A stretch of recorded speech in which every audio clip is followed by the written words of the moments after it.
శ్రీకృష్ణాయ పరమాత్మనే నమః.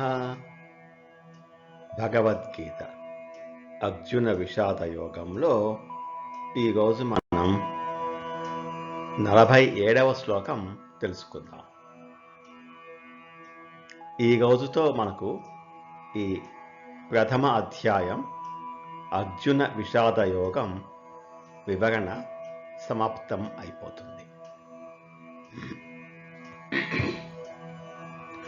ఇంతకు ముందు శ్లోకంలో అర్జునుడు ఇంతమందిని చంపే బదులు నేను ఒక్కడిని చచ్చిపోవడం మేలు అని అస్త్రశస్త్రాలను కింద పడవేశాడు.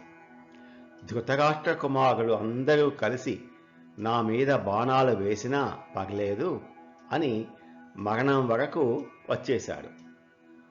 ఇంతవరకు మాటలు అయిపోయినాయి. తర్వాత ఏమైంది అని సంజయుడు ధృతరాష్ట్రుడికి వివరిస్తున్నాడు. 47వ శ్లోకం.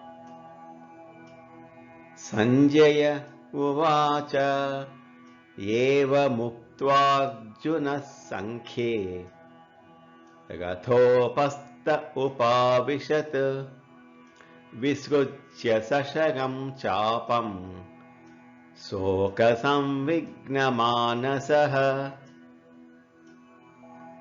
సంజయుడు ధృతరాష్ట్రుడికి చెప్తున్నాడు, ఇన్ని చెప్పాడయ్యా అర్జునుడు, ఇన్ని మాటలు మాట్లాడాడు.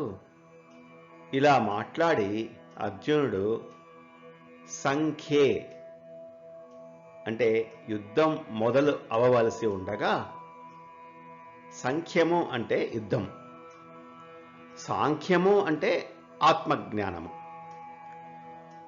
ఆ యుద్ధంలో ఏం చేశాడు అంటే రథోపస్థ ఉపావిశత్ అంటే ఇంకా బాణాలు వేసేస్తాడు అనుకున్న అర్జునుడు నిలబడకుండా కూర్చుండిపోయాడు. ఎక్కడ కూర్చున్నాడు? రథం మధ్యలో కూర్చున్నాడు. కూర్చున్నప్పుడు ఏం చేశాడు అంటే ఇందాకటి వరకు గాంధీవం పట్టుకున్నాడు, బాణం వేయడానికి బాణం కూడా పట్టుకున్నాడు. కానీ విసృజ్య సశరం చాపం ఈ బాణాన్ని గాంధీవాన్ని కింద పడవేశాడు. రథం మధ్యలో కూలబడిపోయాడు. యుద్ధ రథాలలో కూర్చోవడానికి సీటు ఉండదు, నిలబడుకొని యుద్ధం చేయవలసిందే.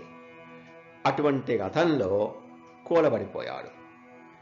ఎందుకు పారేశాడు బాణాల్ని గాంధీవాన్ని అంటే శోక సంవిఘ్న మానసః, శోకంతో మనసంతా కలిచివేసి అందువల్ల పారేశాడు. ఒకసారి మనం ఇప్పుడు ధృతరాష్ట్రుని పరిస్థితిని ఆలోచిద్దాము. మొదటి శ్లోకంలో ధృతరాష్ట్రుడు సంజయుడిని ఏమడిగాడు? మా వాళ్ళ మనసు మారిపోయి పాండవులకు రాజ్యం ఇస్తాము అన్నారా? లేక పాండవులు ధర్మచింతనతో ఇంతమంది స్వజనాన్ని చంపడం ఇష్టం లేక రాజ్యాన్ని ఇచ్చేస్తాము అని అన్నారా అని అడిగాడు. ఆయనకు హమ్మయ్య అనుకునే సమాధానం దొరికింది. పాండవులు అర్జునుడిని చూసే కదా యుద్ధానికి దిగింది. అటువంటి అర్జునుడు యుద్ధం చేయను అని శోకంతో బాణాలను కింద పడవేసి రథం మధ్యలో కూలబడిపోయాడు అని విని ధృతరాష్ట్రుడు చాలా సంతోషించాడు. ధృతరాష్ట్రుడికి దొరికిన ఏకైక శాంతి ఇదే. అర్జునుడు యుద్ధం చేయడం మానేస్తే పాండవులు కూడా ఇదే విధంగా ధర్మ సంకల్పంతో యుద్ధం చేయను అంటారు. అప్పుడు నా పిల్లలకు రాజ్యం వచ్చేస్తుంది అని ఆయన అనుకున్నాడు. కానీ శ్రీకృష్ణ పరమాత్మ అక్కడ ఎదుగుగా ఉండగా ధృతరాష్ట్రుడి లాంటి పాపాత్ముడిని సంతోషపెడతాడా? ఓకే, ధృతరాష్ట్రుడు ఏమైపోతే మనకెందుకు? మనం ఇక్కడ చూసుకోవాల్సిన ప్రధాన విషయం శోక సంవిఘ్న మానసః. ఆ మాటలో శోకం అనే పదము ప్రధానము. అర్జునుడికి శోకం కలిగింది. ఈ భూమిలో ఎవరికైనా శోకం వస్తే వెంటనే తీర్చేది ఎవరు? ఆ పరమాత్మే కదా. ఎలా తీసేస్తాడు? శోకానికి కారణమేంటో చూసుకొని ఆ కారణాన్ని లేకుండా చేసి మూల కారణాన్ని వెతికి మన చేత పట్టించి ఆ మూల కారణం లేకుండా చేసి శోకాన్ని పోగొడతాడు. శోకానికి మూల కారణం మోహం.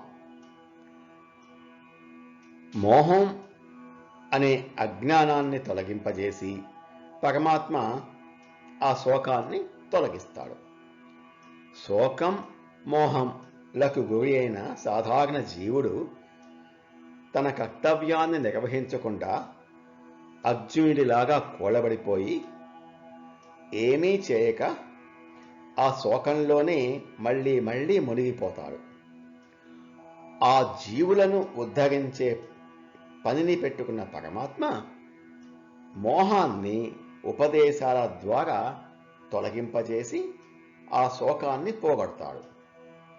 వాటిని మనం తరువాత అధ్యాయాలలో తెలుసుకుందాం. ఇంతటితో ప్రథమ అధ్యాయం అర్జున విషాద యోగం పూర్తి అయినది.